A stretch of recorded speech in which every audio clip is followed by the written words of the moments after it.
সারাদিন কি খাইছিলাম ওইটা আজকে শেয়ার করবো। তো প্রথমে সকালে নাস্তায় নিয়ে নিছিলাম হলো চাপটি রুটি আর ডিম ভাজি।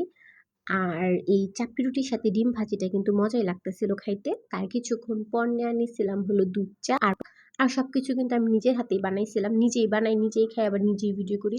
তো যাজ্ঞা ওইটা কথা না, কথা হইলো রুটি বানাইছি তিনটা, আর তিনটার কিনা তিন রকম শেপ, মানে কোন দেশের কোন রুটি আল্লাহ মাবুদ জানে। আর একটা তো আমি পুরাই ফেলাইছি। তো ফেস ডাজেন্ট ম্যাটার, খাইতে কিন্তু মজা লাগতেছিল আর পরোটা দিয়া চা তো মজাই লাগে। তারপর দুপুরে নিয়ে নিছিলাম হলো গরম ভাত আর আলু ভাজি। আর এই আলু ভাজিগুলা করতে যে আমি যা নাকানি চুবানি খাইছি, মানে আমগুলো মারা কেমন চিকন চিকন করে আলু কাটে না, আমি কাটতে পারি কিন্তু আর কি চিকন চিকন হয় না। তো মিনিমাম 30 মিনিট সময় লাগছে আমার এই আলুগুলা ভাজি করতে। কষ্ট লাগুক যাই লাগুক, বাইরে তো বৃষ্টি পড়তেছিল আর তার মধ্যে গরম ভাত দিয়ে আলু ভাজি তো পুরাই জুম্মা যাইতেছিল। এরপর আমি নিজের মতো করে একটা রেসিপি রান্না করছি, ওইটা হলো ডিম ভাইজা তারপর লাউ দিয়ে রান্না করছিলাম।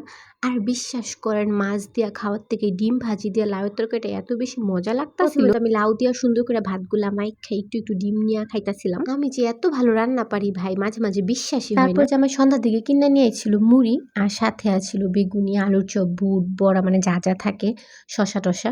তো সবকিছু আমি সুন্দর করে মাখায় নিতেছিলাম। এরপর আমি এর মধ্যে একটু অ্যাড করে দিব চিনি।